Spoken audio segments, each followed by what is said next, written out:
और ये जो 4-5 घर हैं तो ये केस भी जीते हुए हैं अल्हम्दुलिल्लाह, केस इनका क्लियर है। देखिए, क्योंकि भारत का वजूद कल भी था, आज भी और कल भी रहेगा। ये 5 साल के लिए तो आए, ओखला 70-80 साल से आबाद है कि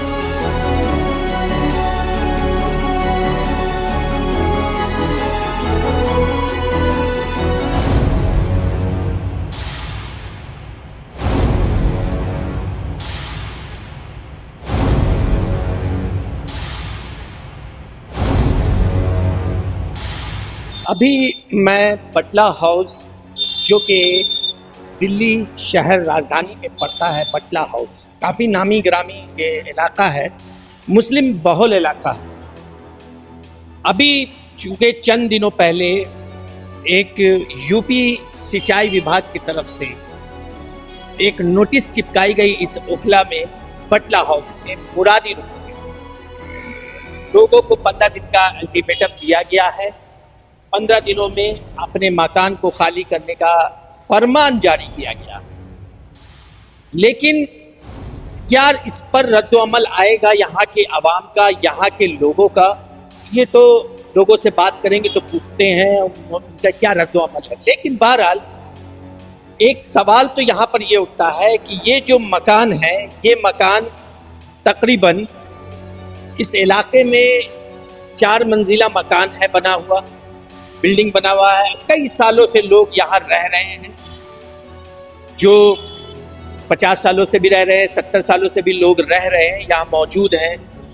और अचानक से एक नोटिस आती है यूपी सिंचाई विभाग से और यहाँ ला करके चिस्पा कर दी जाती है।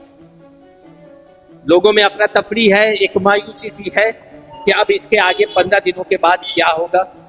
हालांकि कुछ निजी चैनलों ने यूपी सिंचाई विभाग के जूनियर इंजीनियर का एक इंटरव्यू लिया, जिसमें जूनियर इंजीनियर ने ये बात एडमिट किया और इस बात को कहा कि यूपी सिंचाई विभाग कभी अदालत का रुख नहीं मोड़ रही थी, लेकिन आए दिन इन लोगों को नोटिस दी जाती है। सिंचाई विभाग ने क्या इससे पहले कोई कार्रवाई की, कोई कदम उठाया या कानूनन कोई कोर्ट में गए? माने हमारे यहाँ कैनाल एंड ड्रेनेज एक्ट है 8 सन 1873 धारा 70 के अंतर्गत हम इनको नोटिस देते हैं, नोटिस में हटाने की कार्रवाई की जाती है। तो अभी जानकारी में आया है कि इनको नोटिस दिए गए हैं, हटाने के लिए कार्रवाई की गई है, नहीं हट पाए। अब किन कारणों से नहीं हट पाए वो तो जानकारी नहीं है, लेकिन अब इलीगल जो कंस्ट्रक्शन है वो हाई लेवल पे कार्रवाई की जानी निश्चित हुई है। आप लोग यानी कि कोर्ट नहीं गए कभी? हम कभी कोर्ट नहीं गए इसमें।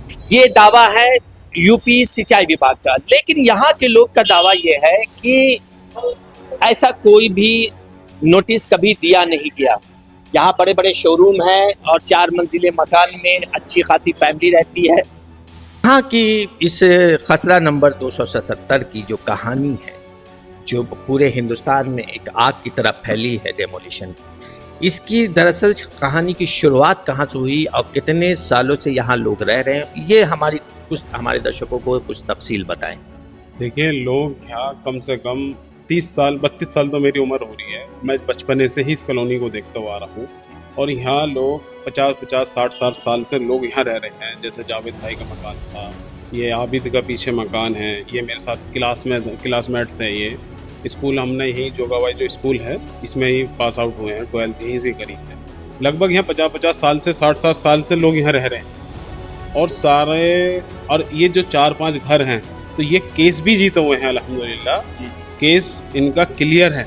क्या बता रहे हैं आप? ये केस ऑलरेडी ये जीते हुए हैं, इसके बावजूद भी सिंचाई विभाग ने नोटिस डाला। हाँ, और 4-5 घर ये केस जीते हुए भी हैं, फिर भी नोटिस लगाया है। लेकिन इनके 4 घर छोड़कर, हाँ, इनके 4 या 5 घर छोड़कर नोटिस पूरे इलाके में लगा दिया गया है।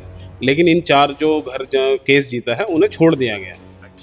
तो यहाँ मतलब कि आपके लिहाज से कितनी फैमिलीज रहती होंगी, कितने परिवार यहाँ रहते हैं?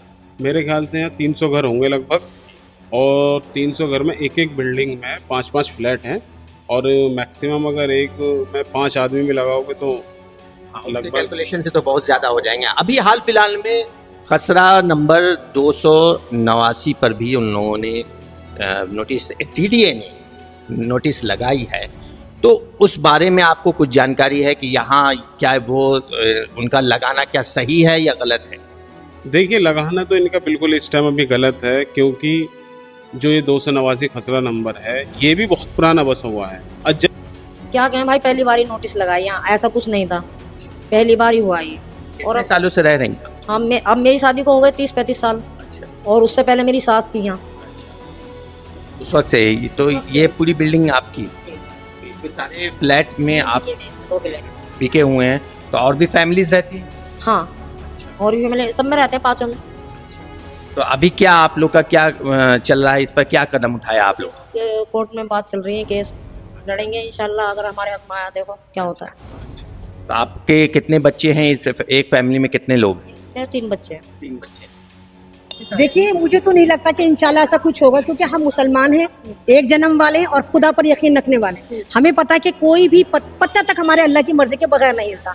ऐसा तो नहीं हो सकता कि आप आएंगे, बुलडोजर लाएंगे और हमें उजाड़ कर चले जाएंगे, क्योंकि हिंदुस्तान में अभी भी ठोक तंत्र नहीं चलता। चलता होगा, 70% चलता होगा, लेकिन अभी भी देश की सबसे ऊंची अदालत सुप्रीम कोर्ट पर हमें पूरा यकीन है, और सुप्रीम कोर्ट में पिटीशन लग चुकी है। अच्छा, आप कह रही है कि हम मुसलमान हैं, लेकिन जहाँ पे जो मार्केटें तोड़ दी गई है, जहाँ पे जो घर तोड़ दिए गए, वहाँ पे भी तो मुसलमान होंगे ना, ऐसा थोड़ी कि नहीं, मैंने कहा ना, अभी इससे पहले भी पत्रकार ने कहा था कि जी वो अवैध निर्माण था। देखिए, मैं अपने इलाके की नॉलेज रखूंगी, मुझे नहीं मालूम वो वैध था कि अवैध था। मैं आज सोशल एक्टिविस्ट अहमद रिजवी बन के आपको इंटरव्यू नहीं दे रही।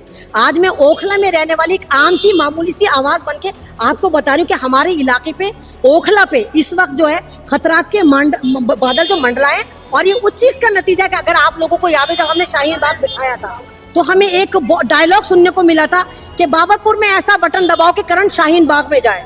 उस वक्त केजरीवाल जीते थे, आई थिंक 2019 की बात है। तो हमें लगता है कि ये जवाबी इंतकामी कार्रवाई तो नहीं है, कहीं ये वो करंट तो नहीं है। जब डबल इंजन की सरकार आ गई, ये करंट हमें अब मौसूल हुआ कि ये शाहीन बाग से इतना डर गए थे, तो अब उस वजह से ये शाहीन बाग के आड़ में पूरे ही ओखला को बर्बाद करने की ठान कर बैठे हो। तो क्या लग रहा है कि किस हद तक जो है ये कार्रवाई रुकेगी, या फिर ये पूरी दिल्ली जो है एक तरीके से वीरान कर दी जाएगी? नहीं, देखिए, अगर ये वीरान करेंगे तो रहेगा कौन यहाँ पर, है ना, सवाल ये बनता है। और जब आप किसी को ज्यादा दबाते हैं, कभी आप गाड़ी में, कार में बैठे होंगे, जब आप कार में बैठते हैं, जब स्पीड ब्रेकर आता है तो कार उछल जाती है, यानी बैरिंग उछल जाता है। आप एक गिलास में उतना ही तो पानी भरेंगे ना जितना भरा जाएगा, तो बर्दाश्त की भी हर एक हद होती है। ये ना हो कि आपके जुल्म की वजह से हिंदुस्तान का हर बंदा क्रांतिकारी बन जाए और आपको उखाड़ने के लिए बाकायदा आंदोलन शुरू कर दे। तो क्या अगर आंदोलन होगा तो क्या लगता है कि ये जो नोटिस है या ये जिस तरीके से मकान तोड़े जा रहे हैं अवैध निर्माण बता के, ये रुकेंगे? तो आपको नहीं लगता ये सरकार है कोई हिटलर तो नहीं? आपने, हमने तो वोट दिया था तभी तो सरकार बनी थी। इनको कोई हिंदू राष्ट्र से, कोई खुफाओं से तो वोट नहीं पड़े थे ना।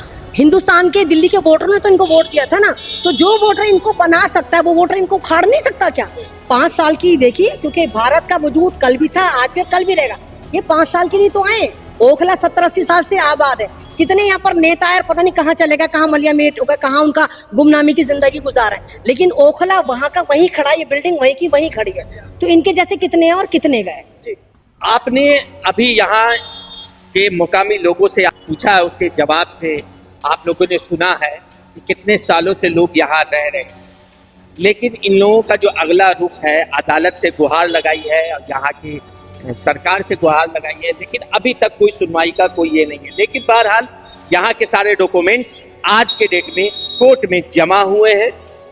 देखना यह है कि क्या अदालत इनकी गुहार को सुनेगी, क्या फैसला लेगी, ये तो आने वाला वक्त बताएगा। मैं न्यूज़ बास्केट 24 से सलाम गजनफर, कैमरे के पीछे है परवेज हयात।